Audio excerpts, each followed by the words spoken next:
गुरु महाराज की अपार दया मेहर हुई और आज 3 मई 2026 को सायंकाल की बेला में देवर खाड़ी के आप प्रेमियों का इस धार्मिक स्थान पर सत्संग के माध्यम से दर्शन का अवसर मिला। आप लोगों के ऊपर भी प्रभु की अनुकंपा हुई, गुरु महाराज की दया हुई या आप अपने घर से निकलकर थोड़ी देर के लिए सत्संग सुनने के लिए यहाँ पर आए। देखो प्रेम, कथा भागवत और वचन यह अलग होता है और सत्संग अलग होता है। पहले के समय में सत्संग जगह जगह होता रहता था। 15वें दिन महीने में एक बार ग्रह से सत्संग सुनने के लिए जाता था।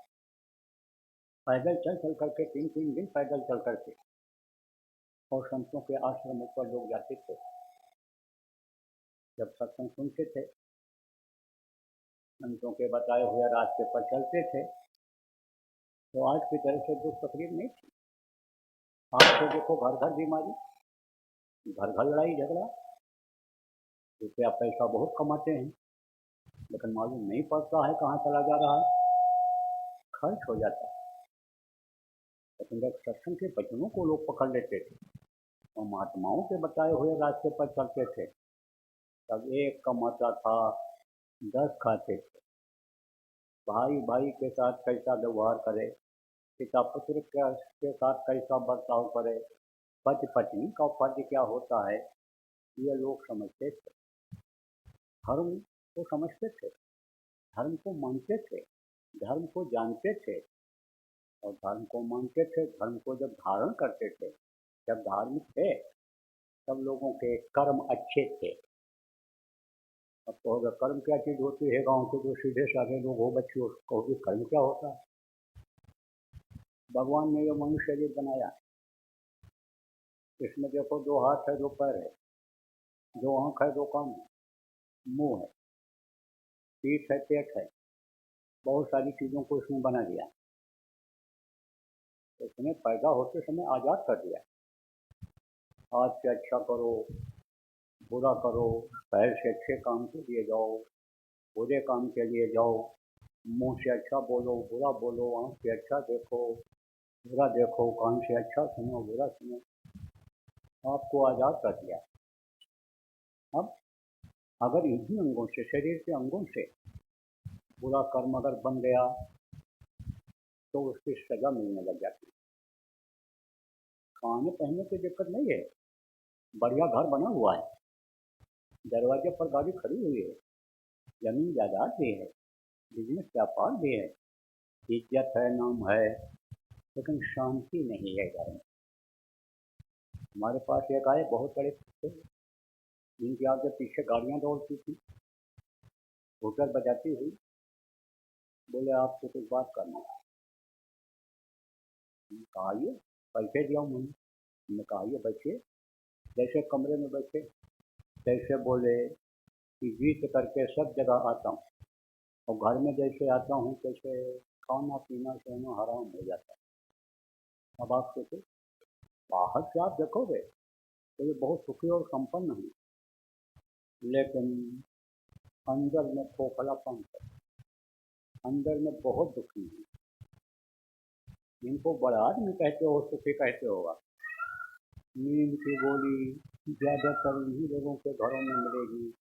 नींद की गोली खाते हैं तब नींद आती है तो कर्म खराब हो गए, इच्छा तृष्णा इतनी बढ़ गई कि मन काबू में नहीं आ रहा। आदमी अब इस समय पर आप अगर देखो गौर से, तो पैसे के लिए सब कुछ करने को तैयार है। इंसानियत खो दे रहा है, मानवता खत्म कर दे रहा है, कर्मों को खराब कर दे रहा है, खराब कर ले रहा है अपने आप। जब धार्मिक लोग थे, धर्म की ओर थी, जो वास्तव में मानव धर्म है, सत्य, अहिंसा, परोपकार और सेवा, इसको जो लोग धारण किए हुए थे, सब बहुत सुखी थे। यही गृहस्थाश्रम घर में जहाँ आप रहते हो यही स्वर्ग जैसा था। कोई खींचाता नहीं, आदमी अपनी तरफ खींच रहा है, बूढ़ा अपनी तरफ खींच रहा है, बहू अपनी तरफ खींच रही है। आप ये सोचते हो कि ये बहुत सुखी होंगे, कोई ये सोचता हो कि मेरे बच्चे नहीं हैं, मैं बहुत दुखी हूँ, और इनके चार चार लड़के हैं, बहुएं हैं, नाती पोता सब कोई है, तो बहुत सुखी होंगे। लेकिन अगर उनके पास बैठो, एक दो दिन उनसे प्रेम मोहब्बत करो और पूछो कि आप तो बहुत सुखी हो गए, तब अपने दिल की बात उगल देता है, कहता बहुत दुखी। सब जैसे इंतजार ही कर रहे हैं कि बुढ़ा मरे और जायदाद हमारी हो जाए। किसी माता से पूछो कि माता जी तुम्हारे तो बहू के भी बहू आ गई, तुम्हारे बेटे की औरत आई, फिर नाती की औरत आ गई, पोते की औरत आ गई, तुम तो बहुत सुखी हो गई। तब कहती है मैं तो बहुत डरने लग गई यार कि कहीं तिजोरी की चाबी के चक्कर में ताला न दबा दें। अब आप सोचो कि ये हालत हो रही, पहले ऐसा नहीं था। पहले लोग धार्मिक थे और भगवान को याद करते थे, पूजा पाठ लोग करते थे, आज भी होता है, लेकिन सच पूछो तो कबूल नहीं होता है, क्योंकि मन गंदा है, इच्छाएं गंदी हैं, विकार गंदे हैं, इसलिए बुद्धि गंदी हो गई। तो कितना भी पूजा पाठ होते हुए भी आप देखो या कि जब तक होते हुए भी करते हुए भी लोग सुखी नहीं हैं। फिर आत्मा और परमात्मा का भेद समझ नहीं पाए, सत्संग का मतलब समझ नहीं पाए। उनके भी जैसे आप कुछ लोग ऐसे भी हो इसमें जो पहली बार आए हो सत्संग सुनने के लिए, लेकिन सुनोगे सुनोगे समझोगे, लेकिन जो बताया जाएगा करोगे नहीं, तो आपको क्या फायदा मिलेगा? कोई लाभ नहीं मिलेगा। सत्संग का मतलब क्या होता है? सत्य का संग करना। सत्य कौन है? धर्म में दुर्गा सत्य का मानना किसके लिए कहा गोस्वामी जी महाराज ने? सत्य है वो परमात्मा जो कभी यहाँ जन्म नहीं लेता, जिसको अविनाशी कहा गया, जिसको अनामी लोगों ने कहा, जो दुख और सुख सबसे परे है, वही है सत्य। बाकी जगत मिथ्या है। उमा कहूँ मैं अनुभव अपना, सत हरि भजन जगत सत अपना। उन्होंने कहा भजन हर आदमी के लिए, पानी ये सत्य है, और बाकी ये दुनिया या संसार ये स्वप्नवत है। स्वप्नवत जानते हो? रात को सपना देखो और उसमें राजा महाराजा बन जाओ, उसमें बहुत धन आपके पास हो जाए, शेर शैतानी बन जाओ, लेकिन सुबह जब उठोगे तो वो सपना खाली बस एक यादगार रह जाएगा, एक आध घंटा 400 घंटा के बाद वो भी भूल जाए। ये दुनिया सपनवत है। सच पूछो तो यहाँ पर कोई किसी का नहीं है। यहाँ स्वार्थ लाभ करें सब प्रीति, असुर निर्मिन सबकी यह रीति। ये जितने भी हैं ये सब स्वार्थी। परमार्थी कौन होता है? वो जिसको यहाँ भेजते हैं परमात्मा सिखाने के लिए, बताने के लिए धर्म धरती पर, जिसको प्रभु भेजते हैं वो तो परमार्थी होता है, बाकी स्वार्थी होते हैं। अब आप ये समझो, प्रेमियों कुछ समय पहले कोरोना आया था। कोरोना में औरत पुरुष के नज़दीक नहीं जाती थी डर के मारे, और पुरुष औरत के पास नहीं जाता था, माँ बेटे के पास, बेटा माँ के पास नहीं जा सकता था। इसलिए क्यों नहीं जाता था कि हमको भी न हो जाए, हम अनिसंदों के रोगी बन करके न खत्म हो जाएं। तो सच पूछो तो यहाँ पर सब एक दूसरे के कर्म कर्जे को अदा करने के लिए हैं, लेकिन अगर वो प्रभु मिल जाए, सत्य अगर मिल जाए, सत्य का ज्ञान हो जाए, तो वो हमेशा आपका साथ देगा। अब आप कहोगे भाई मिलेगा कैसे? ऐसे सुनते रहोगे आप तो सत्य के बारे में जानकारी हो जाएगी। आप समझो सत्य मिलेगा कैसे, वो परमात्मा मिलेगा कैसे? यदि आपको मालूम हो जाएगा मिल जाएगा, तो मैं आपको ये बताऊंगा प्रेम, यह मनुष्य शरीर यह देव दुर्लभ शरीर है। देवता इसके लिए 24 घंटे तरसते रहते हैं। नर समान नहीं कौनो दे, जीव चराचर जा सकते हैं। जितने भी यानी समझो चर अचर के जीव हैं, सब उस मनुष्य शरीर को मांगते रहते हैं। देखो ये महात्माओं की भूमि है, संतों की भूमि है। लेकिन जितने भी लोग आए जो जानकार थे, समझदार थे, जिनको आभास हुआ या जिन्होंने दर्शन किया प्रभु का, उन सब लोगों ने ये कही बात कहा है। क्या कहा है? कहा है कि यह देव दुर्लभ शरीर है, भगवान ने इसको भजन के लिए दिया है, भगवान की प्राप्ति के लिए इसको दिया है आपको। इसको साफ सुथरा रखो, गंदा मत करो, और 24 घंटे इसी में मत रहो, नहीं तो एक दिन तुम्हारे ये सांसों की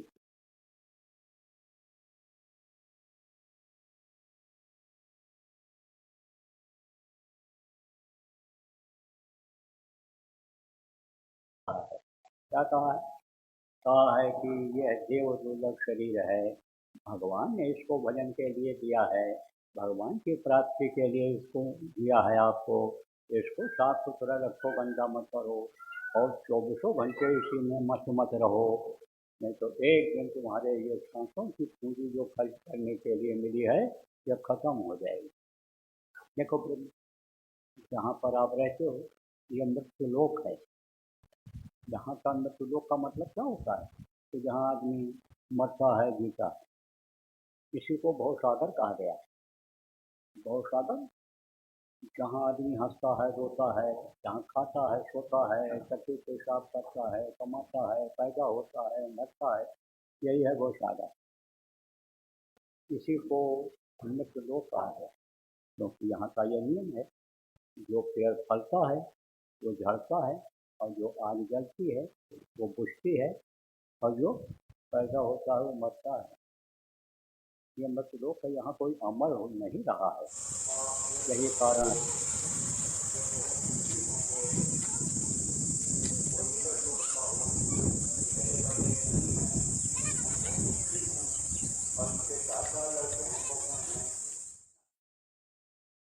गिर जाता है। पशु पक्षी जो भी होते हैं, सबकी उम्र जैसे खत्म होती है वैसे उनका शरीर छूट जाता है।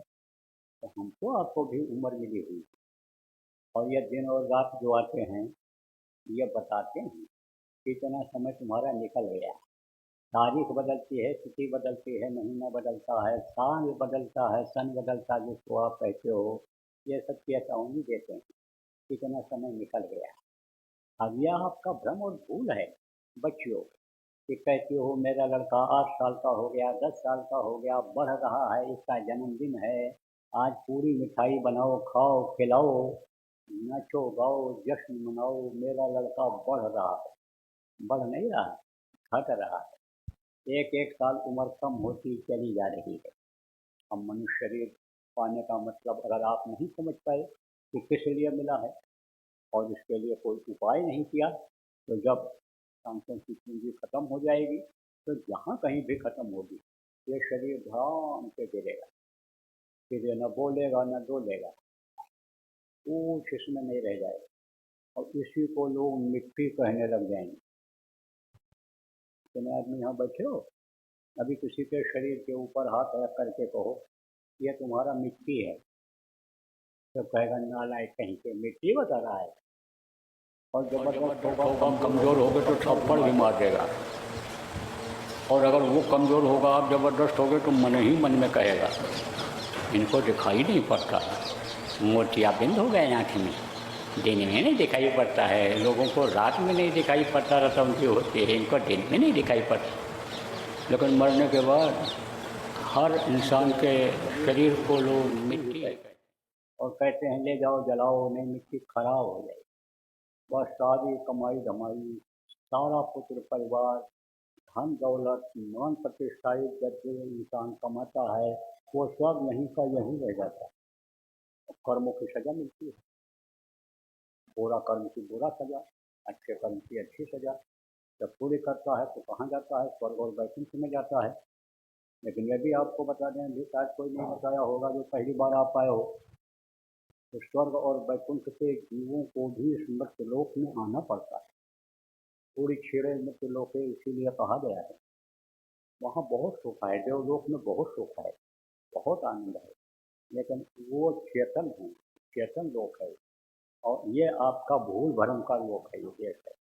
यह संसार भूल और भ्रम का है, तो यहाँ तो आप भूल जाते हो, सुनते भी हो, आज सत्संग सुनोगे, लेकिन कल भूल जाओगे कि हमारी भी मौत आनी है, पता नहीं कब आ जाए। अरे इस वक्त पर सोचो प्रेमियों कि घर से निकलो, कोई गारंटी है कि 2 घंटे के बाद ठीक ठाक अपने घर में वापस आ जाओगे? नहीं आओ। जो जरूरी चीज होती है उसको याद रखा जाता है, तो उनको याद रहता है। किसको? देवी और देवताओं को, कि भाई हमको मनुष्य शरीर में जाना पड़ेगा और 9 महीने माँ के पेट में उनके लटकना पड़ेगा, जैसे हम आप कभी लटके हुए थे। चट्टी के साथ रहता माँ के पेट में, वो क्या रहता है? गंदगी ही रहती है, मुंह के सामने भरी, नाक के सामने बदबू आती रही। ऐसे ही वो सोचते हैं मुझे भी जाना पड़ेगा, मनुष्य शरीर में जाना पड़ेगा। अब उस समय तकलीफ होगी। 9 महीने जब काल कोठरी में बंद रहेंगे, अंधेरे में, माँ के पेट में अंधेरा रहता है, उजाला रहता है नहीं रहता है, तो कहते हैं उसमें हमको जाना पड़ेगा। तो उसकी उनको फिक्र रहती है कि जैसे किसी को बढ़िया खिला पिला करके और मोटे गड्ढे पर सुला दिया जाए और पतले तागा में तलवार बांध करके लटका दिया जाए, और ये हो जाए कि उठ नहीं सकते हो, लेटे ही रहोगे, आराम से सो। लेकिन ये है कि पता नहीं कब ये धागा टूट जाए और तलवार तुम्हारे ऊपर गिर जाए तो नींद आएगी? नहीं आएगी। तो अब आप इस बात को समझो प्रेमियों कि देवता जिस शरीर को, देवता जिस मनुष्य शरीर के लिए तरसते हों, वो शरीर उनसे अच्छा होगा कि नहीं होगा? है मनुष्य शरीर ये उससे अच्छा है। क्यों? क्योंकि मुक्ति और मोक्ष का रास्ता इसी में है। अब बोलो मुक्ति और मोक्ष क्या है? शमशान घाट पर आप जाओ, देखो कहीं कहीं लिखा रहता है मुक्ति धाम मोक्ष धाम। मुर्दा की मुक्ति तो वहाँ कर आए थे, चाहे 2 दिन लग जाए जलाने में, लेकिन कहते हो अब हम इनको हम जला करके ही जाएंगे, मुक्ति इनकी करा के ही जाएंगे, घर पर वापस नहीं लाता है कोई भी। लेकिन आत्मा की मुक्ति नहीं हो पाती। अब कहोगे भाई आत्मा क्या चीज़ है? आत्मा ही शरीर को चलाती है। वो क्या है? परमात्मा की अंश है, बहुत छोटा टुकड़ा है। कहाँ पर है आत्मा? यहाँ बैठी हुई, सबसे ऊपर बैठी हुई है, शिखर जिसको कहते हो, शिखर पर बैठी हुई है। शरीर ये चलता है, इसी से चलता है। ये अगर न हो तो इस शरीर में 10 प्रकार के प्राण हैं, वो नहीं काम करेंगे। 72,000 इसमें नाड़ियाँ हैं, वो काम नहीं करेंगे। लाखों की संख्या में नसें हैं, वो काम नहीं करेंगे। इसमें चक्र हैं, खट चक्र जिसको कहते हैं, कोई काम नहीं करेंगे। जीवात्मा ही शरीर को चलाती है। यही जीवात्मा कीड़ा मकोड़ा, सांप गोजर बिच्छू में भी है, बकरा मुर्गा भैंसा में भी है, यही जड़ पौधे में भी है, आसमान में उड़ने वाले पक्षियों में भी है। यही जीवात्मा, यही जीवात्मा सबके अंदर में है। अब आप ये समझो प्रेमियों कि जीवात्मा को परमात्मा तक पहुंचाने के लिए यह मनुष्य शरीर मिला है, और इसमें अगर चूक गए तो बताया कि कर्मों की सजा मिलेगी। जब खाली करोगे सब कुछ यहाँ छूटेगा, तो ये जीवात्मा को पिशाच के शरीर में बंद किया जाएगा और ले जाएंगे यमराज के सामने पेश कर देंगे। फिर वो हिसाब पूछेगा किससे? चित्रगुप्त उनके मंत्री हैं, उनके पास पूरा बही खाता लेखा जोखा है। आगे राम झरोखे बैठकर सबका मुजरा ले, जाकी जैसी चाकरी वाको वैसा दे। उसके पास सारा लेखा जोखा है। आप चाहे स्त्री हो, चाहे पुरुष हो, चाहे बच्चे हो, भले ये कहो कि हम जो कर रहे हैं कोई देख नहीं रहा है, लेकिन जिसको आप नहीं देख पा रहे हो वो आपका सब कुछ देख रहा है। सारा काला कारनामा सब देख रहा है। वो एक एक की नोट हो रही है, उसी आधार पर सजा दे देता है। बड़ी मार पड़ती है, काटे जाते, सड़ाए जाते, गलाए जाते, तपाए जाते हैं, पैरों को पकड़कर घुमा करके अब पत्थर के ऊपर पटकते हैं, काटते हैं, फिर जोड़ देते हैं। आप ये समझो कि यानी पत्थर से मारते हैं, ऊपर पटकते हैं, जिससे पसीना निकलता है, और रोएं जहाँ पर हैं किनारे पर छेद है, इससे इस समय पसीना निकलता है। उस समय जब मार पड़ती है तो उससे खून निकलने लगता है। जैसे मार लग जाए किसी को छाती में लग जाए, कहीं ऐसी जगह लग जाए तो खून निकलता है। कहाँ से निकलता है? नाक से निकलता है, मुंह से निकलता है, इसी तरह से रोइन से खून निकलते हैं। बहुत तकलीफ है।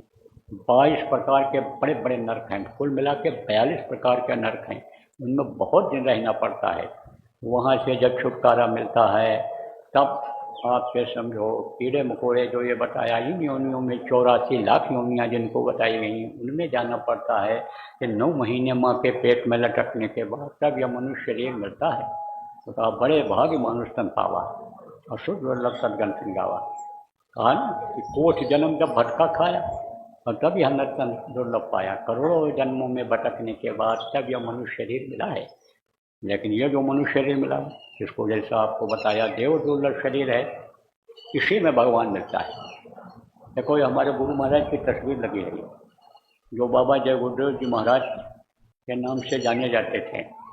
साफ साफ कहते थे कि भगवान मिलेगा तो जिंदा रहने पर ही मिलेगा, भगवान मिलेगा तो गृहस्थ आश्रम में ही मिलेगा। जो घर छोड़ करके जंगल में जाए भगवान उसको मिलने वाला नहीं है। मिलेगा तो जिंदा से मिलेगा, मरने के बाद न तो किसी को मिला है न मिलेगा। मरने के बाद तो हिसाब के अनुसार सजा मिल जाती है। तो अब आप ये बात समझो प्रेम, लेकिन मिलेगा कैसे भगवान? और भगवान के मिल जाने से, प्रभु का दर्शन हो जाने से आपका फायदा क्या होगा? यदि आपको बता दें, ये गांव के सीधे साधे लोग या ये जो बच्चियां हैं इनसे पूछो, माताएं हैं बुजुर्ग, इनसे पूछो कि भाई दुनिया किसने बनाया, तो ये तो नहीं बता पाएंगे। लेकिन आप तो पढ़े लिखे लोग हो, कहोगे दुनिया बनाया है भगवान ने। अब आप दुनिया की एक एक चीज़ों के लिए दौड़ते हो, दिन रात एक कर देते हो, पापी पेट के लिए गुनाह भी कर डालते हो, धर्म कर्म को अपने खत्म कर देते हो, बेच देते हो। किसके लिए? पैसे रुपए के लिए, पेट के लिए। अब दुनिया बनाने वाला अगर मिल जाए तो आपको कोई चीज़ की कमी रहेगी? नहीं रहेगी। देखो अब तो प्रजातंत्र है, पहले राजतंत्र था, राजा हुआ करते थे। तो राजा मदद करते थे, किसकी मदद करते थे? प्रजा की। पैसे की कमी रहती थी लोगों। तो एक राजा था तो वो बाजार लगवाया, और बाजार में ज़रूरत की सारी चीज़ों को रखवा दिया दुकानों पर, और ये ऐलान करवा दिया कि जिसके पास है पैसा देकर सामान ले जाए, और जिसके पास नहीं है कोई भी एक सामान किसी भी दुकान से ले सकता है। अब उसमें गरीब अमीर सब जाने लगे। उस समय पर लोगों में विचार था, जानकारी थी। अभी तो लोग मार करके ले आते हैं, छीन करके ले आते हैं, धोखा दे करके ले आते हैं। पहले ऐसा नहीं था। लोग ये कहते थे कि मेहनत और ईमानदारी में ही बरकत है।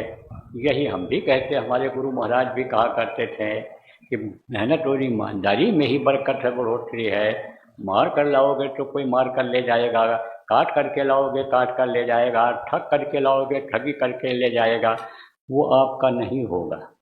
तो पहले लोग यही सोचते थे कि हम अपना खिला दें और दूसरे का न लें, दूसरे का न खाएं, पता नहीं कैसा अन्न हो बुद्धि खराब कर दे। असर पड़ता है। आप जो धार्मिक लोग हो, कथा भागवत सुनते रहते हो, आपको याद दिलाऊंगा कि जब भीष्म पितामह का शरीर छूटने लगा, दुनिया से जाने का वक्त आ गया, तो वो बाण पर लेटे हुए थे, तीर पर प्राण त्याग रहे थे, तीर पर लेट करके। उस समय पर बहुत अच्छी अच्छी बात बता रहे थे, तो सुन करके द्रौपदी ने हंस दिया। तो भीष्म ने कहा, द्रौपदी तू क्यों हंस रही? बोले महाराज ऐसे ही हंस दिया। बोले नहीं, तेरे हंसने में बहुत बड़ा राज हुआ करता है। द्रौपदी तूने तो हंस करके महाभारत करा दिया। तब द्रौपदी को आया गुस्सा, और द्रौपदी ने कहा, इस समय तो आप बहुत अच्छी अच्छी बात कर रहे हो, लेकिन यह ज्ञान का उपदेश जो आप कर रहे हो उस समय कहाँ चला गया था, जब दुशासन भरी सभा में हमको नंगी कर रहा था। आप भी विराजमान थे वहाँ पर, इसका जवाब आप पहले हमको दे दो। तब भीष्म पितामह ने कहा, द्रौपदी तो ठीक कह रही है। उस समय मेरी बुद्धि भ्रष्ट हो गई थी, क्योंकि मैं दुर्योधन पापी का अन्न खा रहा था। तो अन्न का असर आता है, दूसरे का देखो असर आता है। जानवरों का मांस लोग खा लेते हैं, मछली खा लेते हैं, अंडा खा लेते हैं, और जो चीज़ खाओ उसी से बुद्धि बनती है। इसीलिए बुद्धि खराब हो जाती है, बुद्धि भ्रष्ट हो जाती है, माँ बहन की पहचान आँखों से खत्म हो जाती है।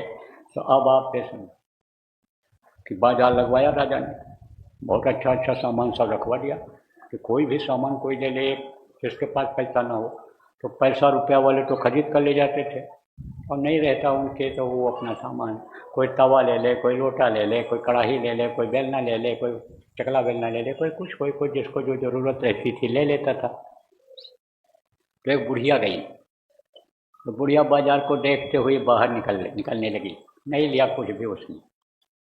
तो सिपाही बाहर इधर से लोग निकलते थे, गेट पर खड़ा हुआ था। जैसे लोगों के यहाँ कहीं बड़ा दरवाज़ा होता है एक तरफ आने का, दूसरे तरफ बड़ा मकान होता है, दूसरे तरफ निकास का लिखा रहता है। तो वहाँ खड़ा था, निकास वाले जगहों पर, बाहर जाने वाले जगह पर खड़ा था।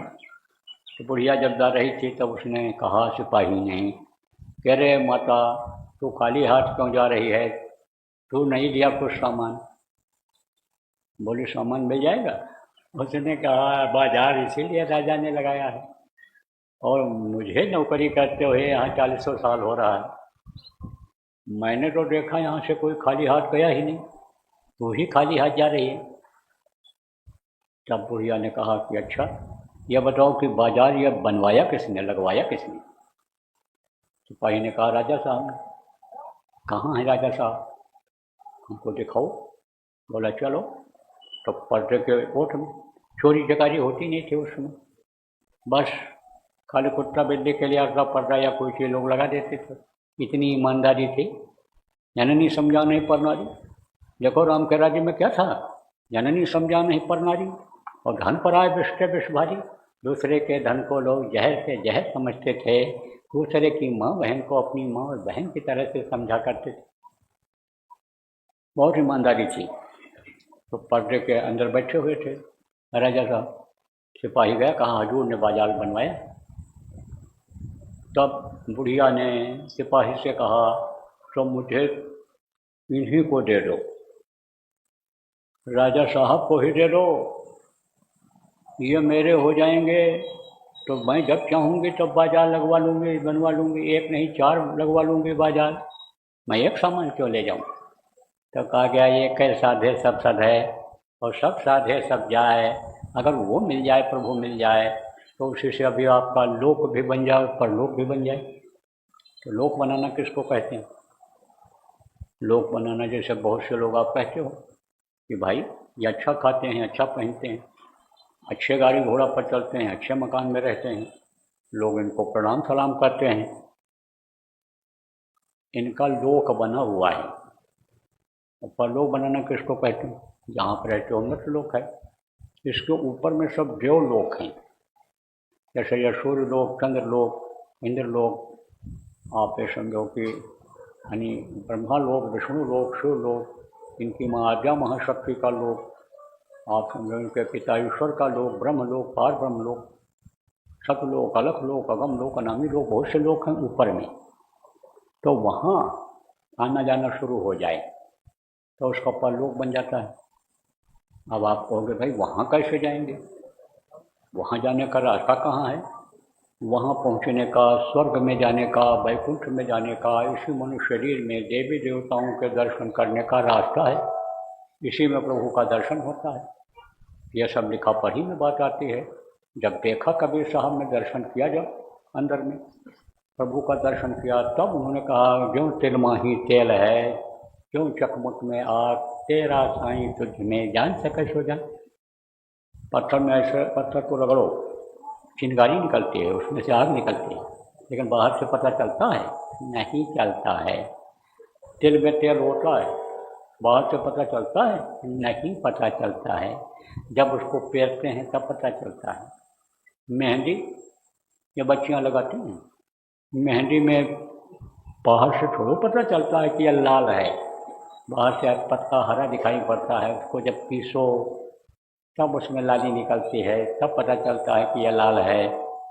घी कहाँ से निकलता है? दूध में से निकलता है, लेकिन दूध में ऐसे पता चलता है घी कहाँ है। इसी तरह से मनुष्य शरीर में ही वो परमात्मा निवास करता है। किसी ने देखा बच्चियों, किसने देखा? मीरा ने देखा। तो तुम्हारी जैसी ही थी ऐसे तुम लोग हो, वो भी इंसानी जामे में मनुष्य शरीर में ही थी। उन्होंने कहा घट घट मेरा साइया, शून्य सेज न कोय, बलिहारी हुआ घट का जा घट प्रगट होए। उन्होंने कहा सबके अंदर में वो मालिक निवास करता है, सबके अंदर में वो है, कोई भी शून्य सेज नहीं है, सब में है। मुसलमानों में भी फकीर हुए जिनको मुर्शिद कामिल कहा गया है, वो हुआ। उन्होंने कहा अल्लाह अल्लाह का मज़ा मुर्शिद के महखाने में है, दोनों आलम की हकीकत एक पैमाने में है। ना खुदा मंदिर में देखा, ना खुदा मस्जिद में है। और शेख जी रिंदों से पूछो दिल की आशा इसी में है। तो अब आपके बात समझो कि है तो इसी में, लेकिन मिलेगा कैसे? अरे दिखाई कैसे पड़ेगा? तो गोस्वामी जी महाराज ने कहा घाटे में है, सूझत नहीं। और लानत ऐसे है ना। और स्वामी या संसार को भयो मोतिया बिंद, जैसे मोतिया बिंद हो जाता है तो दिखाई नहीं पड़ता है, आँख बंद हो जाती है। कान में अगर मैल जमा हो जाए तो सुनाई नहीं पड़ता है। ऐसे ही जैसे शरीर में दो आँख है, इसी तरह से जीवात्मा जो यहाँ पर बैठी हुई है उसमें एक आँख है। उस आँख के ऊपर पर्दा लग गया। किसका पर्दा लग गया? यही बुरे कर्मों का पर्दा लग गया, तो वो आँख हो गई बंद। अब बंद हो गई तो वो दिखाई नहीं पड़ रहा। जैसे ये दो कान है सुनने के लिए, बाहर की आवाज़ सुनी जाती है, ऐसे जीवात्मा में एक कान है, उससे वो अनहद वेद वाणी जिसको कहा गया वो सुनाई पड़ता है। गैबी आवाज़ साउंड जिसको स्पिरिचुअल मास्टर ने कहा वो सुनाई पड़ता है। तो अब उस पर मैल आ गई तो सुनाई नहीं पड़ता है, न दिखाई पड़ता है, न सुनाई पड़ता है। तो कहाँ घट में है सूझत नहीं, है तो इसी में, लेकिन दिखाई नहीं पड़ता है। और दिखाई जब तक नहीं पड़ेगा तब तक विश्वास नहीं होगा। जब कोई चीज़ देख ली जाती है तभी विश्वास होता है, और जब देख लो तब उनसे प्रेम होता है। जैसे कोई एक दूसरे को जब देखता है तो उससे प्रेम हो जाता है, ऐसे ही जब देखा जाएगा तो दिखाएगा कौन? कौन दिखाता है? जिनको लोगों ने स्पिरिचुअल मास्टर कहा, मुर्शिद कामिल कहा, जिनको लोगों ने संत सदगुरु कहा, जिनको लोगों ने कंज गुरु कहा, यानी वो रास्ता बताते हैं, सीधा सरल रास्ता बताते हैं। दुनिया बनाने का भी काम बताते हैं, दुख दूर करने का भी उपाय बताते हैं। क्योंकि दुख अगर दूर नहीं होगा तो अब आप ये समझो कि भगवान भी नहीं याद आएंगे। बुखार हो जाए 106 डिग्री का, तो बुखार जब 106 डिग्री का चढ़ जाएगा तब कितना कहो भैया राम राम राम राम बोलो, बोलेगा? हरे कृष्णा बोलो, कोई देवी देवता नाम कहोगे लेगा? नहीं लेगा, नहीं ले पाएगा। तो ये भी तकलीफ दूर करना जरूरी होता है। अब ये एक दिन में नहीं दूर होता है, क्योंकि एक दिन में विश्वास नहीं होता है आदमी को। और यह भी बता दें जिसको विश्वास हो जाता है, विश्वास फलदायी कम हो जाता है। तो अब आप ये समझो प्रेम में कि जब सत्संग बराबर सुना जाता है तब यानी विश्वास होता है, और विश्वास होता है तब जब बताया जाता है उसको पकड़ लेते हैं लोग, करते हैं, और नहीं तो भूल जाते हैं। लेकिन मोटी मोटी कुछ चीज़ें ऐसी हैं कि जिनकी वजह से आपको परेशानी है, बहुत लोगों को है। इसमें ये जो पढ़े लिखे बुद्धिजीवी लोग बैठे हैं, ये अगर आप चैलेंज करो कोई तो मैं बता दूंगा 10, 20, 25, 50 को बता दूंगा कि इनके घर में बराबर बीमारी बनी ही रहती है। यह भी बता दूंगा रोज झगड़ा होता है, कुछ कुछ रोज होता है। बहुत सारी बातों को बता दूंगा, ऐसा बोलता है, ऐसा खाता है, ऐसा करता है, सब बता दूंगा। ये दूर करना भी जरूरी है। अब देखो इस समय मौसम बदल रहा है, ठंडी में हाजमा कुछ और था, अब कमज़ोर हो गया। तो इस समय पर अनेक कम खाना चाहिए, ऐसी चीज़ों को खाना पीना चाहिए जिसमें पानी हो, ठोस चीज़ का आहार कम करना चाहिए। वैसे भी कम खाने वाला सुखी रहता है, आराम से हजम हो जाता है। बूढ़े बुजुर्ग लोग कहा करते थे कम खाओ कम खाओ, तो यही अपना लो आप। तो इससे भी समस्याएं कम हो जाएंगी। और बराबर जब आते जाते रहोगे तो बहुत सारी बातें सत्संगों में बताई जाती हैं। यहाँ 1.5-2 घंटे में कितना बता दिया जाएगा। अभी आश्रम पर हमारे गुरु महाराज के नाम का जो है बाबा जय गुरुदेव आश्रम उज्जैन में मक्सी रोड से जो रोड पिंगलेश्वर स्टेशन को जाती है उसी पर है। वहाँ पर भंडारा होगा गुरु महाराज का। कब होगा? इसी महीने में 13, 14 और 15 3 दिन का। 1-2 दिन पहले से ही सत्संग शुरू हो जाता है। बहुत सारी बातों की जानकारी हो जाती है। आप जब वहाँ आओगे, सुनोगे, समझोगे, तब आपके समझ में बहुत सारी बातें आ जाएंगी। तो अब आपके समझो करेंगे बच्चों और बच्चियों इस बात को समझो कि जब कंज गुरु मिलते हैं, देह गुरु अलग होते हैं और कंज गुरु अलग होते हैं। विद्या गुरु जिसको कहा गया और आध्यात्मिक गुरु जिसको कहा गया। विद्या गुरु कौन है? जो पढ़ाता लिखाता है, जिससे कमाई होती है, पेट पलता है, परिवार का परवरिश होता है, लकड़ी लोहा का काम कोई सिखा देता है। तो यह क्या है? यह है भौतिक विद्या। और आध्यात्मिक ज्ञान जो देता है वो होता है सच्चा गुरु, समर्थ गुरु। वो सत्य का भेद बताता है, सत्य से मिलवा देता है। तो उनको क्या कहते हैं? उनको कंज गुरु, समर्थ गुरु कहते हैं। हमेशा इस धरती पर रहते हैं, हमेशा संत रहे। संत अगर न होते धरती ये खत्म हो गई होती। गिरे बदरिया पाप की बरस गई अंगार, संत न होते जगत में जर मरता संसार। खत्म हो गया होता। हमेशा रहेंगे। और जब जाने लगे तो यह उपाय बताने के लिए किसी न किसी को कह करके गए।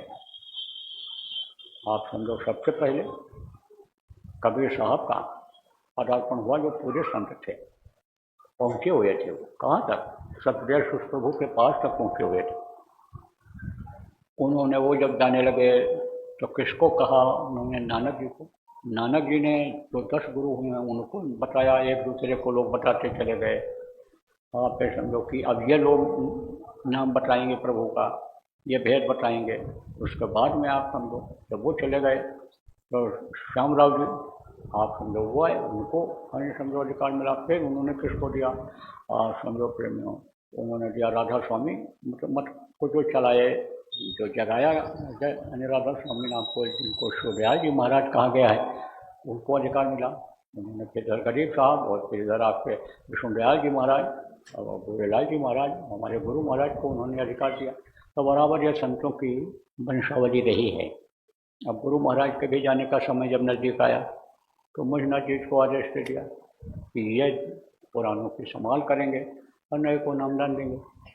पुरानों से तो हमको यही कहना है कि भाई गुरु पर करो भरोसा, गुरु पर करो विश्वास। गुरु को हाण मांस के शरीर में मत समझो। कहा गया गुरु को मानुष जान के नर कहिए अंध, महादुखी संसार में आ गए यम के फन। गुरु तो एक समझो मनुष्य शरीर रूपी एक पुतला होता है, अंदर में शक्ति होती है, अंदर में ताकत होती है। तो गुरु के बातों पर आप जो गुरु महाराज के नामदानी हो, सब लोग करो विश्वास। और गुरु आदेश का पालन ही गुरु भक्ति होती है। गुरु महाराज कहा करते थे सुमिरन ध्यान भजन बच्चा रोज करना, करते रहना। तो सुमिरन ध्यान भजन रोज करते रहो, इससे आपके कर्म कटेंगे, इससे आपकी बुद्धि जगेगी, इससे मन सही होगा, बुद्धि सही होगी, चित्त सही होगा, अंतःकरण सही होगा। इससे तभी आपका उद्धार होगा। नहीं तो फंस जाओगे, इसी में लौट लौट करके 84 में आते रहोगे। जन्मने और मरने में जो भयंकर पीड़ा दर्द होता है वो आपको बर्दाश्त करना पड़ेगा। तो इसी में पड़े रह जाओ, घूम घूम करके आते रहो। लेकिन अगर कर ले जाओ, इसी मनुष्य शरीर में अगर कर ले जाओ, इसी में दीदार हो जाएगा, इसी में दर्शन हो जाएगा। और यही जो गुरु महाराज ने ध्वन्यात्मक नाम बताया है, शब्द भेदी नाम बताया है, वही शब्द आपको खींच करके मिला देगा। किससे? आपसे दे मिलाए, जैसे चुंबक सार को अपने ऐसे छूटे ही ले उठाए, इसी तरह से समझो कि शब्द आपसे मिला देगा। आप किसको कहा गया? उस परमात्मा को कहा गया। तो जैसे आप समझो कि ये बिजली का तार है, अब इसको पकड़ करके आप लटक जाओ तो उसमें मान लो 440 वोल्ट का करंट है, तो शरीर में भी आ जाएगा, ऐसे वो ताकत आ जाती है। अब कैसे ये भी बता दें, जैसे बर्फ़ के ऊपर हाथ रखो तो हाथ बर्फ़ जैसा ही ठंडा हो जाता है। आपके नज़दीक में ऐसे हाथ रखे रहो तो एकदम गर्म हो जाता है हाथ। इसी तरह से उस प्रभु की गर्मी ठंडी वो तो शरीर में आ जाती है। तो आप ये समझो प्रेमियों, बच्चों और बच्चियों की आदेश का पालन ही गुरु भक्ति है। और गुरु भक्ति अगर कर लेगा आदमी तो कहा गया बुरा भला जो गुरु भगत कबहू नरक न जाए, सोना काई न लगे लोहा घुन नहीं खाए। लोहा को कोई कीड़ा खा सकता है? लोहा में कीड़ा लगते आपने नहीं सुना होगा ना देखा होगा। लोहा घुन नहीं खाए, सोना काई न लगे। सोना के ऊपर काई नहीं लगती, सोना एकदम बिल्कुल सोना चमकता ही रहता है।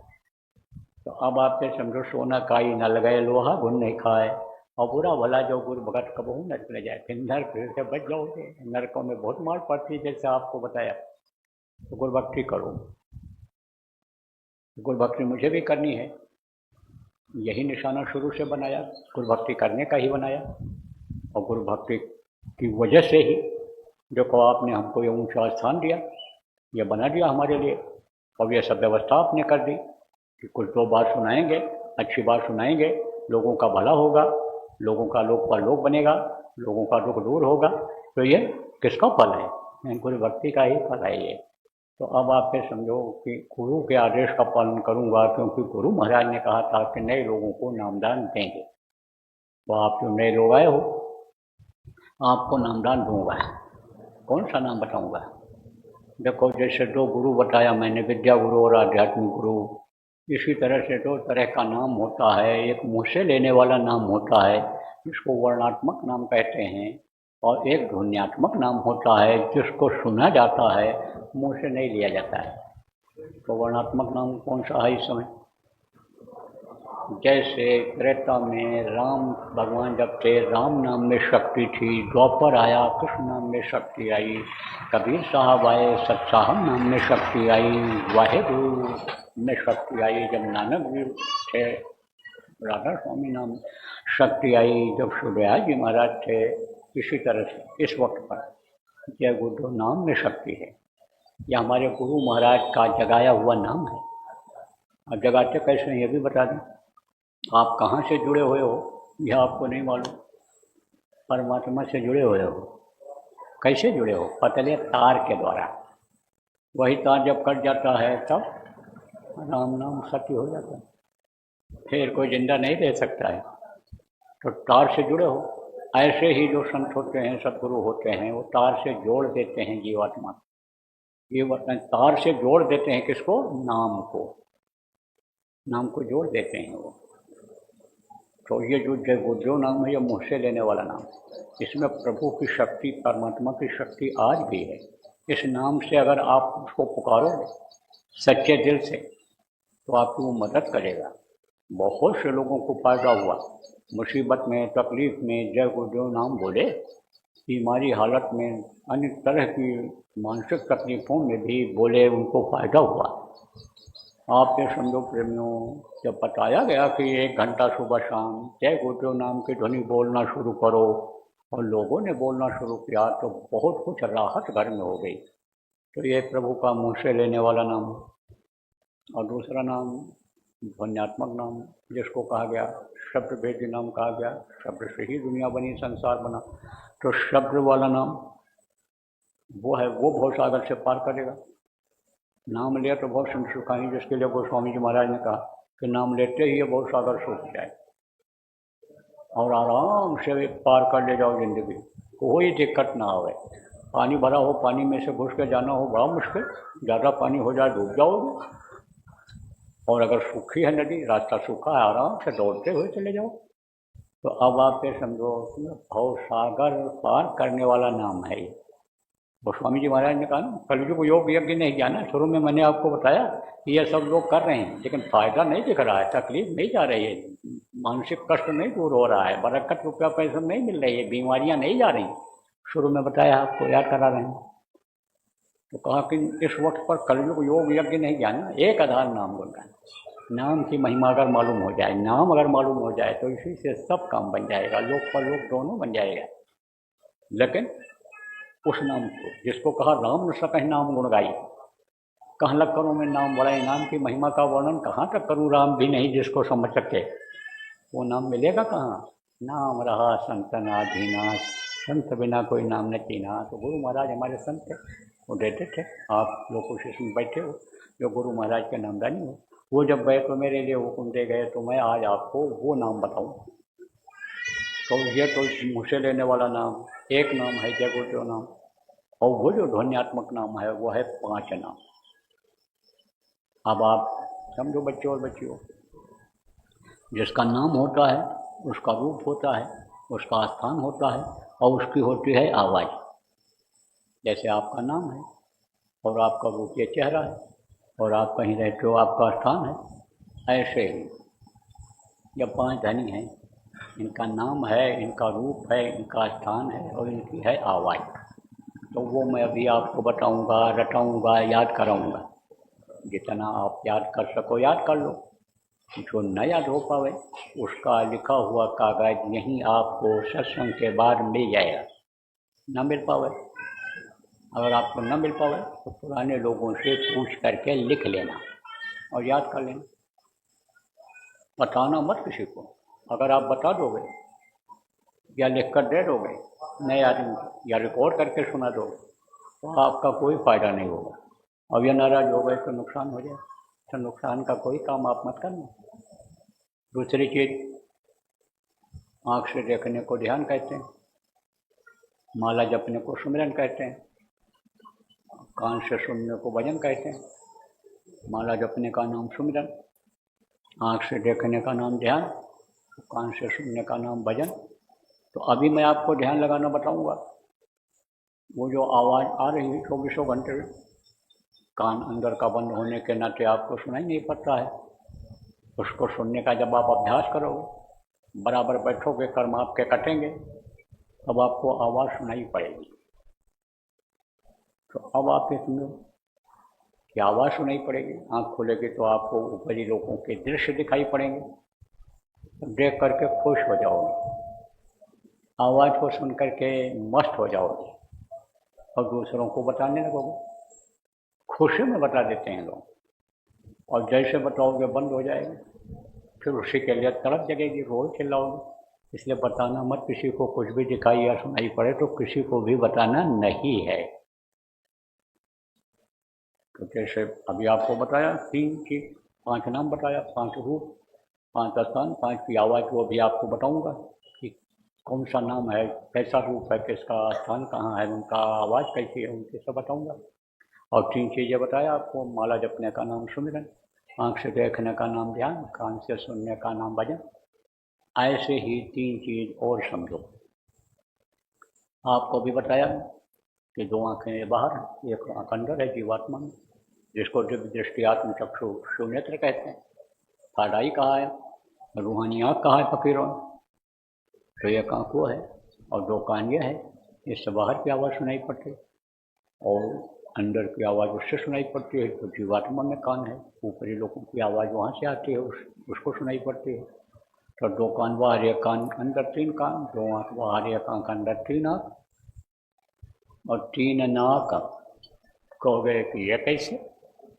देखो, एक सुराख है ये दाहिनी तरफ, और एक है ये बाईं तरफ। ये है नाक। ऊपर से तो जैसे गंदे नाले के ऊपर पुल बना दिया, ऐसे ही बना दिया है उसने। शोभा भी बढ़ती है इससे। नाक अगर ना हो, कोई नकटा आ जाए सामने भी, रात में पहुंच जाए तो डर जाओगे कि भूत आ गया। तो अब आप ये समझो बच्चों, इन दोनों नाक के सुराख का बहुत खास काम है जिंदा रहने में। यही अगर बंद कर दो, इससे मुंह बंद हो जाए, हवा अंदर न जाए, तो जिंदा रह पाओगे? नहीं रह पाओगे। अच्छी हवा को लेकर के एक सुराख अंदर देता है प्राणों को। 10 प्रकार के प्राण हैं, यहाँ से शुरू होते हैं। कोई प्राण यहाँ पर है, कोई पेट यहाँ नाभि पर है, कोई पेशाब की जगह पर है, कोई लैट्रिन जहाँ बाहर निकलता है वहाँ पर है, कोई यहाँ पर है, यहाँ बाहों में है, ऐसे सब फैले हुए हैं प्राण। लेकिन मुख्य प्राण कहाँ पर है? यहाँ कहते हैं। तो उसको हवा देता है नाक, और वो सबको हवा देते हैं, परवरिश करते हैं, सबको देते हैं, और उसी से शरीर चलता रहता है। और एक बार में एक नाक के सुराख से अच्छी हवा जाती है, और दूसरे नाक के सुराख से अंदर की गंदी हवा, गर्म हवा निकलती है। ये अपना काम कभी भी बंद नहीं करते हैं, बराबर ये लगे रहते हैं अपने काम में, समय समय पर ये बदलते रहते हैं। तो 2 नाक के बाहर, 1 नाक अंदर, वर्तमान में 3 नाक, 3 नाक, 3 कान, 3 नाक, सुमिरन ध्यान भजन 3 चीज़ें, 5 नाम, 5 रूप, 5 स्थान, 5 की आवाज़, ये मैंने आपको बताया। अब आपको दूंगा नामदान। लेकिन अच्छी चीज़ पाने के लिए कुछ देना पड़ता है। बड़ी चीज़ पाने के लिए छोटी चीज़ की कुर्बानी करनी पड़ती, देना पड़ता है। कुर्बानी किसको कहते हैं? कुर्बानी तो जानवरों को मारने काटने को कहते हैं, लेकिन बहुत बड़ा पाप है। कहते हैं बलि चढ़ाओगे, देव भी खुश हो जाएंगे, देवता खुश हो जाएंगे। खुश नहीं होते, वो तो और नाराज हो जाते हैं। तो अब आप ये समझो, बलि वगैरह तो कभी चढ़ाना ही नहीं चाहिए, कुर्बानी तो कभी करनी ही नहीं चाहिए। बहुत बड़ा पाप लगता है, पापों की सजा भोगनी पड़ती है। तो कुर्बानी किस चीज़ की करनी चाहिए? मनोरिक्षाओं की, जबान के स्वाद की। तो आप कहोगे भाई बाबा आए हैं हमारे यहाँ गांव में, हम लोग धार्मिक आदमी हैं और धर्म स्थान पर यहाँ सत्संग कर रहे शिवालय पर, तो इनको कुछ देना चाहिए, दक्षिणा में देना चाहिए। दक्षिणा में तो आपसे कुछ मांग ले रहा हूँ और आप दोगे ही। जैसे आप मांगते रहते हो, ज़रूरत पड़ेगी हम भी मांग लेंगे उनसे। और गुरु महाराज तो हमारे सब कुछ देते हैं, कल जिस चीज़ की इच्छा है वो चीज़ हमारे लिए आज ही हाजिर हो जाती है, तो हम आपसे क्या मांगेंगे। लेकिन अगर आपको देना ही है दक्षिणा, तो आप अपनी बुराइयों को ही छोड़ जाओ। जीव हत्या मत करना, और जीव हत्या किया हुआ मांस मत खाना। मानो मंदिर को, जिस्मानी मस्जिद को, गिरजाघर जिसको कहा, living of God, temple of living God जिसको कहा, मनुष्य शरीर को, इसको गंदा मत करना, तो सजा मिल जाएगी। और मांस मत खाना किसी भी पशु पक्षी का, और मछली मत खाना। तालाब की सफाई के लिए बनाई गई है, कोई भी गंदी चीज़ डाल को मछली खा जाती है, बहुत गंदी होती है। तो गंदगी लगी रहेगी, बदबू आएगा, शरीर से नहीं आएगा। ऐसे ही समझ लो, बदबू वाली जगह पर भगवान नहीं बैठता है। यहीं बहुत बदबू आती होती तो बैठे, अब साफ सुथरा जगह देख कर आप बैठे हो, ऐसे समझ। अंदर मत डालना अंडा वगैरह, अंडा बहुत गर्म होता है। बच्चों को लोग खिलाते हैं, ये बच्चा तंदुरुस्त हो जाएगा, है तंदुरुस्त नहीं होता है, बल्कि और दुबला होता चला जाता है। क्या ये अंडा आपको बता दें, ये माताएं मासिक धर्म होती हैं, खराब खून इकट्ठा हो जाता है तो बच्चा बन जाता है मुर्गियों का खराब खून, उनके लैट्रिन पेशाब का खराब हिस्सा जब इकट्ठा हो जाता है तो अंडा बन जाता है। अब आप सोचो कितनी गंदी चीज़ है। और शराब या शराब जैसे तेज नशे का सेवन मत करना आप, कि जिससे होश में न रह जाओ। हमको तो इस समय बहुत चिंता फिक्र कभी कभी हो जाती है कि आखिर ये देश चलेगा कैसे। नौजवान सब नशेड़ी होते चले जा रहे हैं, इन चीज़ों का नकल करते चले जा रहे हैं, ये कुछ कर पाएंगे? तो पड़े रहेंगे नशे में। बच्चों का ध्यान अगर नहीं रखोगे आप, ये बच्चे सब बिगड़ जाएंगे। और आए दिन ये समस्या आती है, लड़का नहीं सुन रहा है, लड़की नहीं सुन रही है, मनमाना काम कर रहे हैं, परेशान कर रहे हैं, तंग कर रहे हैं। इसलिए ये भी कहूँगा भाई, बच्चों का ध्यान रखो, आप समझो इनको संभालो, नहीं तो ये गलत सोहबत में पड़ जाएंगे बच्चे और बच्चियाँ, और नशे की आदत इनमें आ जाएगी तो ज़िंदगी बर्बाद हो जाएगी, कुछ कर नहीं सकते हैं।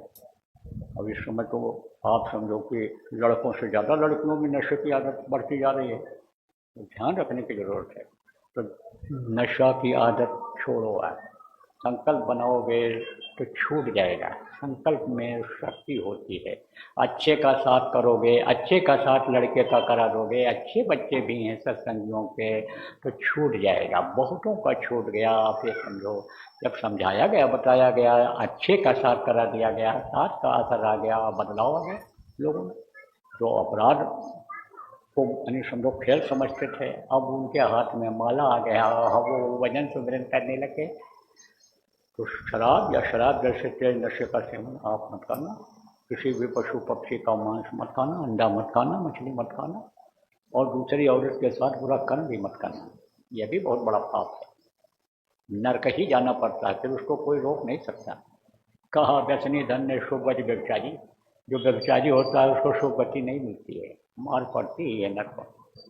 बच्चियों किसी पर पुरुष के साथ बुरा कर्म मत करना, दूसरे पुरुष के साथ। तो ये छोटी मोटी चीज़ें हैं, बहुत बड़ी नहीं है, जिसको आप त्याग सकते हो। ना आपको ज़मीन देना है, ना जायदाद देना है, ना आपको सोना चांदी एक जेवर गहना देना है, कुछ नहीं, छोड़ना कुछ नहीं है। न घर छोड़ो, न ज़मीन जायदाद छोड़ो, न आप अपना जहाँ रहते हो वहीं पर रहो, वो सब छोड़ो, ना कुछ। जहाँ रहते हो वहीं रहो, जहाँ शादी ब्याह करते हो वहीं लड़का लड़की शादी ब्याह करो। ये ज़रूर कहता हूँ कि जब उम्र हो जाए तो देख कर अपने हिसाब से कर दो, उनको न करना पड़े अपने हिसाब से। नहीं तो दहेज के मुकदमे चालू हो जाएं, 2 महीना भी न निभे शादी का, तब क्या करोगे? तलाक हो जाए, तलाक के मुकदमे चलने लग जाए, तब क्या करो? इसलिए देख करके कर दो, समझ